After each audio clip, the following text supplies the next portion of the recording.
Hello and welcome to Demian Allan's Astrology channel. My name's Demian Allan. Obviously, I'm the Kindred Spirit astrologer, and this is my forecast for February 2022 from the astrological perspective.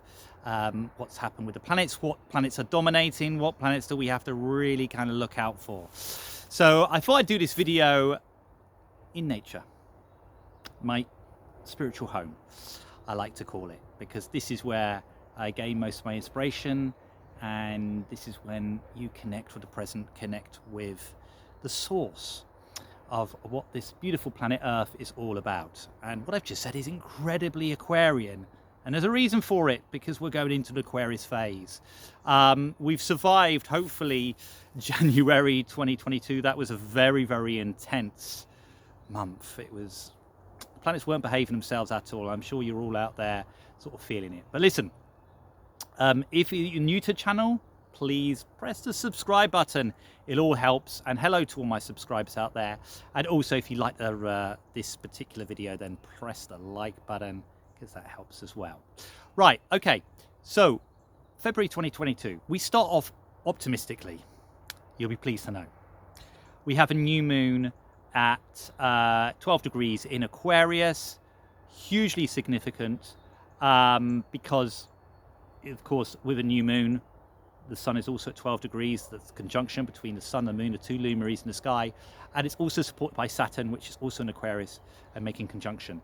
So listen, if you're launching anything technological, social media, this is a good time to do it. This is a really, really good time to do it. When the new moon is in Aquarius, it's really good for technology. It's really good for charitable stuff. It's really good for a kind of sense of, you know, looking at the big picture, looking at what's going to help the world in a big, big way. This is what this moon is all about. Now, listen, Aquarius is a fixed sign. The moon is quite fluctuating. So what it does here is that the moon is stabilized by the Aquarian energy, which means that it can do quite a lot. But you've got to think about big picture stuff and planning. This is absolutely key, particularly with Saturn making conjunction with the sun and the moon at the stage. So the 1st of February starts off with quite a bout of optimism, looking ahead. Great for technology, great for stuff in the news about technology, great for the recent events of what we've gone through, pandemic. Even from a financial perspective, it's certainly, there may be support coming out there or looked upon or spoken about in the media. Really, really, really good. So that starts off the month. Then we get to the 4th of February, and guess what? Mercury's been retrograde for most of January. Early February, on the 4th, Mercury goes direct in Capricorn, right at the end of Capricorn. That's hugely significant. You know, it's going to change signs on the 15th of February into Aquarius, which it's really happy with, so that's good. But the fact that Mercury is moving forward is highly significant, particularly if you're in a Mercury profected year. Suddenly things begin to move. Okay, so what's Venus doing this month? Well, Venus, which was retrograde in January, but on the 29th of January it started to go move direct, is also continues to move direct through Capricorn in February. We're getting a theme here. The planets are starting to behave themselves. Then look at Mars. Mars, at the end of January, went into Capricorn. We're getting a bit of a Capricorn theme here, but the main point is Mars in Capricorn is exalted. It's happy. It can do stuff. That's fantastic. You know, because Mars has not been able to really necessarily do what it wants, particularly in Sagittarius. It's a little bit kind of, how can I describe it? I can describe it as unbalanced, not directed, too ambitious without determination and purpose. However, in Capricorn, suddenly that begins to change. Suddenly it's got purpose. All you people who were born in with the Mars in Capricorn, I'm very, very jealous. Because you can direct your energy, you can work twice as much as most people when you put your mind to it. It's a great planetary combination in a natal chart. So suddenly Mars can actually function. It does sway towards hard work and that strong survival instinct that Capricorns always have. So it plays into that a lot, which is really, really good. But I feel like at least that Mars is able to function. It's able to do something. And I think that's really hugely significant. So that's a good one. Saturn, still in Aquarius as it has been for 2021 and remain for 2022. But it's in its traditional ruler, Aquarius. Okay, let's look at Uranus. That's the one kind of, as you'd expect, that's the disruptor. That's what you expect from Uranus. It's in Taurus, has been for a couple of years. We're all getting used to that. But it's moving direct. It's not going retrograde. So again, that's behaving itself. We got Neptune in Pisces towards the last degrees, and we got the last degrees again, Pluto in Capricorn. So Neptune in Pisces has been there since 2011, and Pluto in Capricorn has been there since 2008. So these are not, you know, we know these planets. We know the contribution that they have done. So really, if you look at it, the planets, they're actually behaving. They're moving forward. There's no retrogrades, apart from right at the beginning with Mercury. That feels quite clean. It feels like suddenly things can move very, very quickly. And I think that's one of the main contributors of what I'd say now. Things can move quickly. Now, for a lot of us, I should say, this might feel a little bit overwhelming. Like we've been in this cave for a few months and we're sort of emerging and going, okay, what do I do now? And suddenly things are moving forward. Suddenly there's forms that need to be filled out. Decisions need to be made about work. Communication with people and how we relate to others and relationships needs to be looked upon. So suddenly things are getting really, really busy. And for a few of us, we might feel a little bit overwhelmed.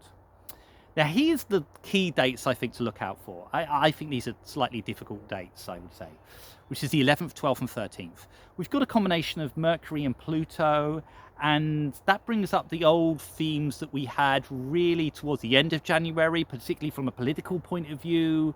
That's a really tough time. And we're also leading up to the full moon, which is on the 16th of February. That's at 27 degrees in Leo.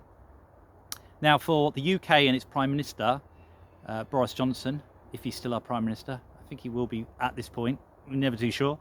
But anyway, he's got a midpoint between his ascendant and midheaven at 26 degrees in Leo. That full moon is 1 degree away from that. So look out for him at that time, things emerging to the surface. But apart from that, I really like this full moon. The reason is because it works in the heart center. So if you're a healer or you need healing or you need to let go of old emotions that have been affecting your self-esteem, your self-confidence, this is a really, really good time for meditation practice on that.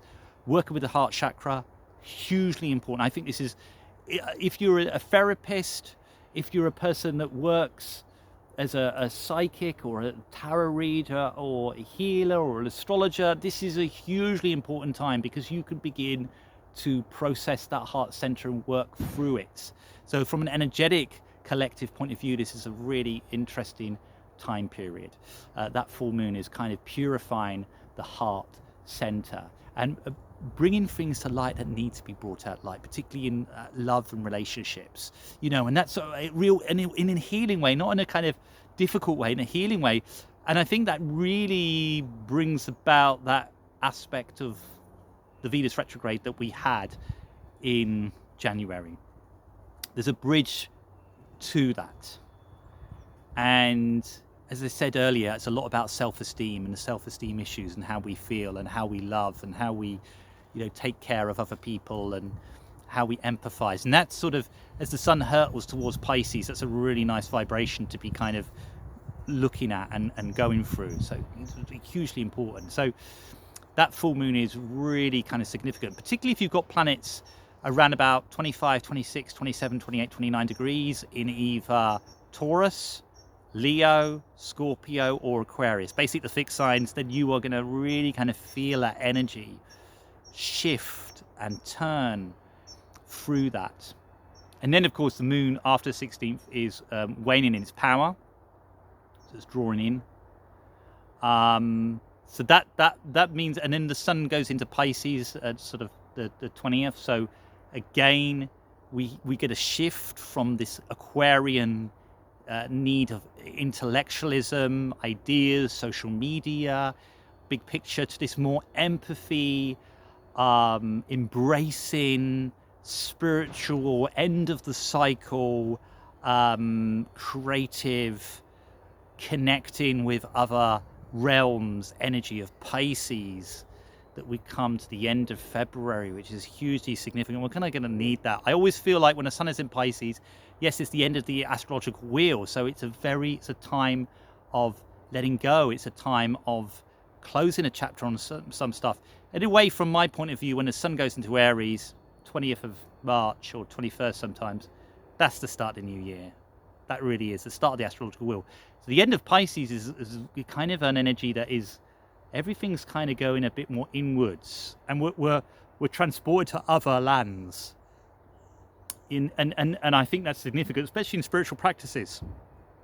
I always find a lot of clients around that time are really kind of letting go of stuff, but the changing and preparing themselves for that kind of new life to be born when the sun goes into Aries. So it's really kind of significant time. So we've got the two stages of Aquarius and Pisces. So sometimes it could be a little bit messy with those two, but most of the time what you'll find is that there's a sense of optimism. There's a sense that, of course, in the Northern Hemisphere, that spring is coming and that things are beginning to change. And so when I look at February, I'm like, there is an optimism. It's not going to be like dramatic. It's subtle. It's like, life can be different. And this is important to see, what kind of vision do we want for the rest of 2022 as a collective? What do we want to create for this year? This is the time to do it, especially around that new moon at the beginning of February. This is the period to do it. Because, the planets are actually behaving themselves. This is the planting the seeds moment and going, you know what? Actually, yeah, what do we want for the future? What do we want for 2022? Coming out of the period of January, very, very difficult for us all. But I sincerely feel that this energy that we're working through of February is different. And for all those sensitive people out there, you'll feel it. There's a difference. And it's not about, absorbing the fear. It's about letting that go. Moving forward. Being receptive to new ideas, being receptive to other people's feelings, as well. So the political they'll want to kind of grab onto that fear. They want to work with that fear because that's what they've been doing. They're scared. That's always been the case that that's operated on. But as a collective, this is a period of great change, and a subtle change that allows us all to become a little bit more aware of our own power, our own ability to step into a sense of new direction for us all, and that the world is changing, the world is going at quite a pace. And that's the energy of Aquarius and Pisces.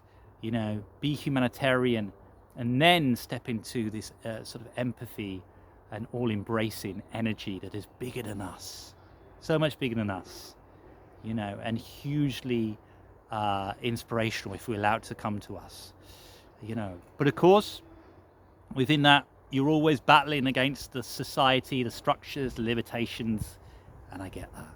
I do.